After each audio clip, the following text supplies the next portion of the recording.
This one is called the Gargoyle. You can get into this from a Cupid, from a genie. Of course, then there's all kinds of variations of ways to get into it. But for today, we're going to enter it from a genie. Okay. If you're comfortable inverting, you can invert up into your genie. You can drop down into it. But initially, sometimes it's nice to be close to the floor for this one. This one is definitely going to require some back of the knee pit contact. So definitely don't want to be wearing pants for this one. Okay. Unless they're sticky pants. So for this one initially, you're going to go into your genie. So you're going to hook a knee nice and high. And like I said, you can climb up into this and drop into it if you want to. If your knee is right here, the second knee is going to end up low. So if you're doing this from the ground initially, lean away, bring that knee up nice and high. Pull in. You can either push with this bottom hand or grab whatever you feel most comfortable with. Hook that bottom knee. See how close together my feetsies are. Very important. If you are one of those uber flexy people, you actually don't want your genie to be too far apart, okay? So think about having so that your toes are roughly towards each other, okay? You don't want to be like completely turned out. Think of like 45-ish. If you have super tight hips, you may need to push out, but like you don't want your legs parallel, but you also don't want them out in a complete second position split. This one, static pole, spin pole. This pole currently is on spin. This isn't a move that I feel that the spin makes it harder. So go with whatever you feel most comfortable with. Like there are some moves where spin actually helps the move. There are some moves where spin makes the move scarier or harder. This is one that I don't feel a huge difference with it. It just depends on your comfort level. Okay, so if you are more comfortable on static, great, work this one on static. If you're more comfortable on spin, great. It's not going to be any harder doing this move on spin. Okay, so we're going to hook that top leg. Okay, you can fall backwards into it, hook the bottom leg. I've got my bottom hand grabbing between my legs. I'm going to drop my head down, grab both hands between my leg. See how close my shoulder is to my knee? Very important. I need my head down here because now my bottom hand is going to reach behind the pole and reach up and grab my top foot. Okay, try to grab as close up on your ankle as you can, not your toes if possible. From here, I'm going to lift up, grab my second leg, and continue to lift.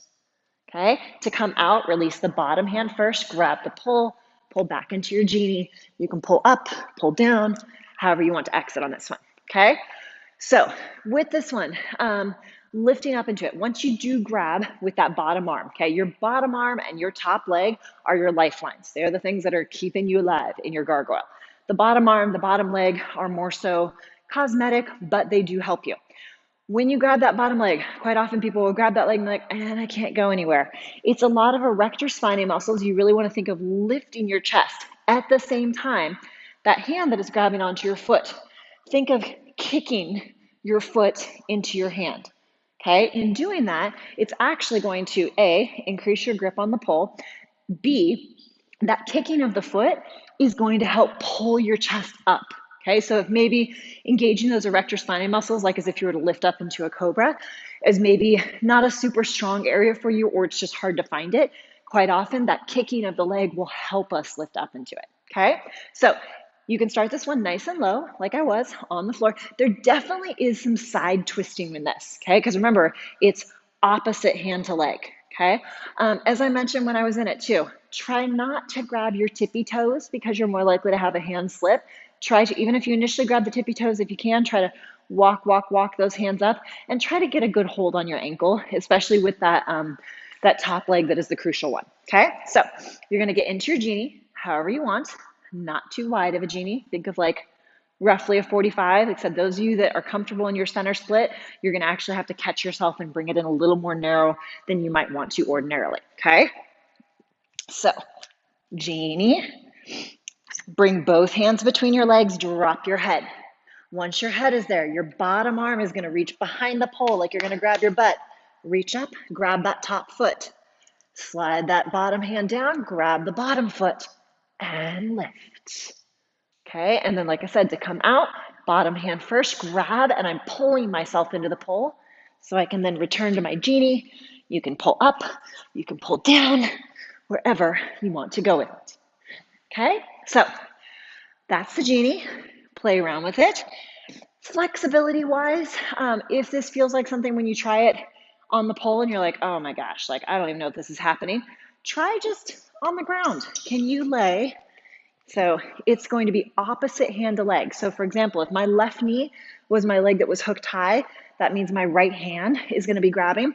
Try laying on the ground, take this leg behind you, grab that foot, okay?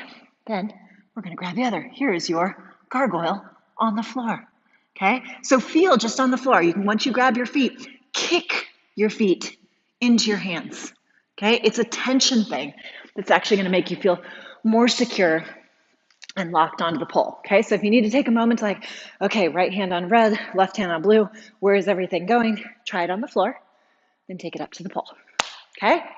Gargoyle, have fun with it. Try it on spin, try it on static, try putting it together with some of your favorite moves.